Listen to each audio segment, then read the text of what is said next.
Well, you have a narcissist sitting in the Oval Office who's pretty stupid. What are you going to get? You're going to get somebody who's all about them. So this fool, now remember FIFA gave that fool a peace prize, nothing. So today, these idiots announced that the Kennedy Center board has voted unanimously to name it the Trump Kennedy Center for Performing Arts. Okay, first of all, just like the Department of War, you just can't just do that because Congress actually passed the law naming it the Kennedy Center. And so they put out this statement. Carolyn Levitt, who's the chief liar for Donald Trump, put out this statement saying that, it was unanimous. Congresswoman Joyce Beatty, who's on the board, was like, that's bullshit. I'm Congresswoman Joyce Beatty. I'm sitting here in my congressional office in Washington, D.C., just ending a call with the Kennedy Center, where I serve as an ex officio member. I am bringing this to you live today because what you may hear is that there was a unanimous vote to rename the Kennedy Center the Trump Center. Be clear, I was on that call. And as I tried to push my button to voice my concern, to ask questions, and certainly not to vote in support of this, I was muted. Each time I tried to speak, I was muted. Participants were not allowed to voice their concerns who were online. Yet it was said at the end, it was a unanimous vote. Clearly, the Congress has a say in this. This center, the Kennedy Center, was created by the Congress. I think it's important for us to know that this is just another attempt to evade the law and not let the people have a say. As a strong supporter of the arts, as someone during my entire time here in Congress, I have participated in the Kennedy Center's programs, and I salute all the artists who have performed there. They lied, Joy. Again, they lied. And again, you just can't just change stuff. But when you are nothing but ass kissers, and that's what MAGA is, oh my God, he's been so amazing. He's been so incredible. We're going to name it after him. I'm telling you right now. Then ago, we got them bullshit ass, all that gold, the plaques and the photos all on the White House wall. Yo, I'm telling you right now, when they get that ass whooped in 28, listen, see, Joy, I ain't gonna never ever work for a politician. But I'm telling you right now,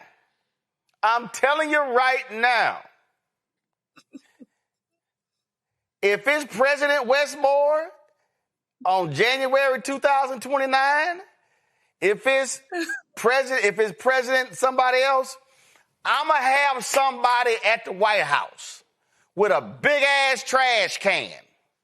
And at 12:01, I want a split screen. Hell, I want them to hold the phone up and just be streaming it on Instagram or streaming it on YouTube. I'm just throwing shit in the trash can.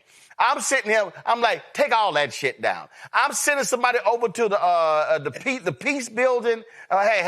Take that bullshit down. I'm telling you right now. See, this is where Democrats, I think, are too nice. They got to be strict. Matter of fact, they need to run on, when I'm elected, I'm tearing that bullshit ball. Well, first of all, the ballroom ain't even going to get built. I'll be like, yo, I'm sitting here dynamiting that bad boy. I mean, I don't know who these people think. There is always tomorrow. And when tomorrow comes, we are going to know who they are, and we're going to know where to find them and how to fire them and how to get rid of them and how to certainly take their name off the Kennedy Center building. I almost don't want us to push this too much because obviously he can't change the name officially. I would rather him kind of kabuki theater change the name so that we don't have to go through the trouble. No, Joy. He's going to send somebody over there to put his name on the side of the building. Oh, to be sure. To change from Department of Defense to Department of War, they've already been taken. It's going to cost $2 billion. They don't care. They don't care. I'm just saying that whether it's officially there or not, we can always undo it. It'll cost us money, but it'll be well worth it to try to wipe this authoritarian period off the history books, or at least so that we don't have to see it every day, and to really show that we're putting down what is this authoritarian insurrection that's happening by MAGA against the people of the United States. But here's what I would say. I hope that media who are reporting this story really focus on the fact that they didn't allow people to really say their piece and to vote, and that that's not legitimate. Because I feel like Joyce Beatty, if she had not come out so forcefully, we never would have known what really happened. And the other members you ain't gonna see that clip. You ain't gonna see that clip on CNN. Right, which is a real shame, because the notion was that everyone on there agreed and that they agreed to do this, when that's a lie.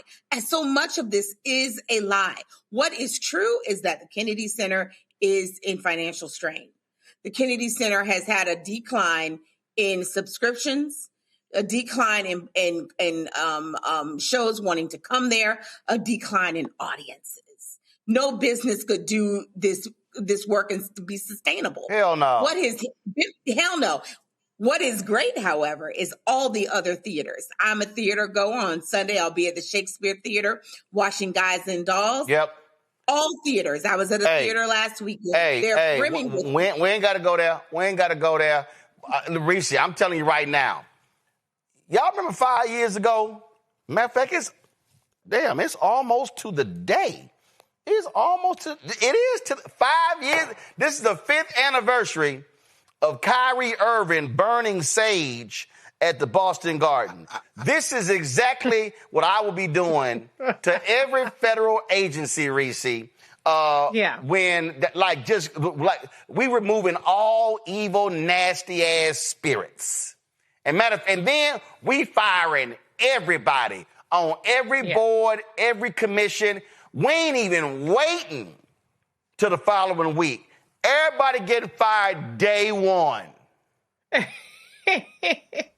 Well, listen, it is it's the 35th anniversary of Waiting to Exhale. So I'm going to channel another iconic moment, which is Bernadine burning all that shit down. She went in that closet. Everything got to go. Hell, she was even burning Rolexes.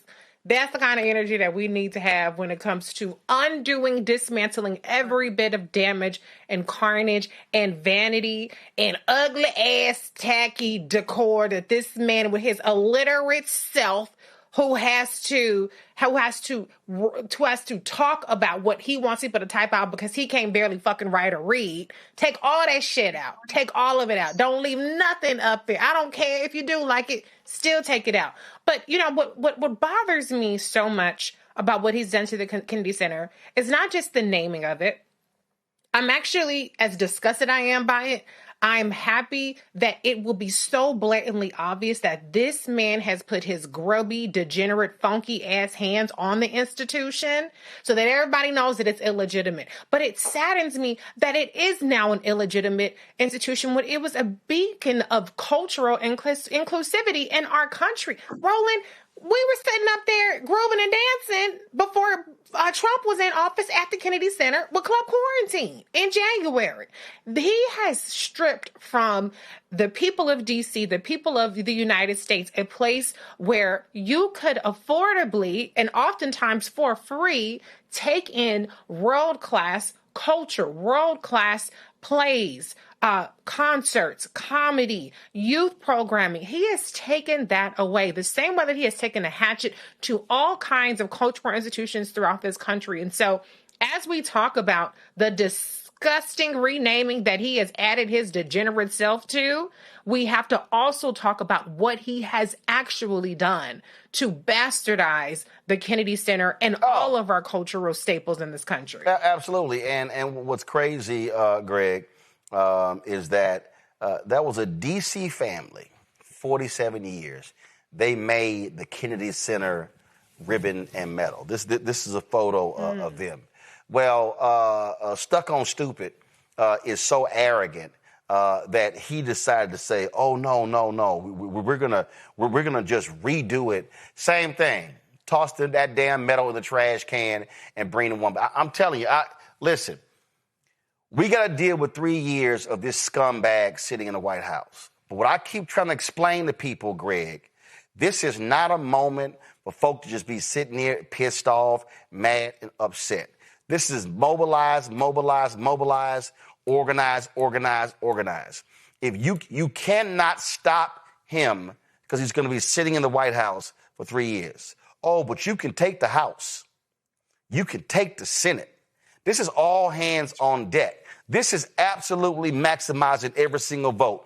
And I don't give a damn. If you a woman, and I saw a video, the sister, matter of fact, it was one of them Pop the Bloom videos. She actually sent me an email and the dude was like, nah, I ain't really down to vote. She's like, no, I ain't dealing with your ass. I don't give a damn. If you a dude, if you a sister, and that dude you with, his ass say, I ain't voting. I need you to rise your ass on up. No, you can't be here. If you a bruh and you dealing with a woman, she ain't voting, you take your ass on back to your mama house. I ain't sitting here. Hey, if you got some old punk ass MAGA family member, you ain't coming to Christmas dinner. You can't eat at my table. I don't give a damn. I'm telling you right now, I don't give a damn. Hey, ain't nobody MAGA at our Thanksgiving Christmas table. Because I'm going to tell you right now, it'll be hell. I ain't going to let they punk ass eat. I'm going to tell their ass, matter of fact, I'm going to sit in and say, go and get you the Popeyes, get your ass a 3-piece and eat that shit in the car because you ain't coming in this house with a red ass hat. I'm being straight up serious. Wearing a MAGA hat in my house is like wearing a Klan hood. Yeah, you damn right I said it. It is wearing a Klan hood. It is wearing a Klan hood. It's not like wearing a Klan hood. It is wearing a Klan because hood. Their attack on Black America is clear and documented. That's exactly right. I suppose the obligatory European reference would be Lysistrata, the Greek play where the women would not have sex with the men if they refused to go to war. I guess the hip hop reference would probably be Chirac with Nick Cannon and Wesley Snipes and them. No sex until you all stop fighting each other in the street. But the reality is that that's the line we have to draw. You know, what you said a minute ago is very, very, very true and accurate. We have to fight the fight in front of us right now with a long-term vision for sure.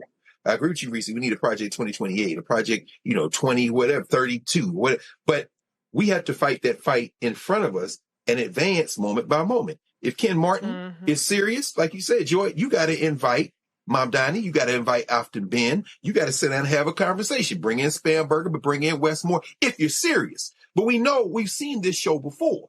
They're not going to do that unless they are forced to do it.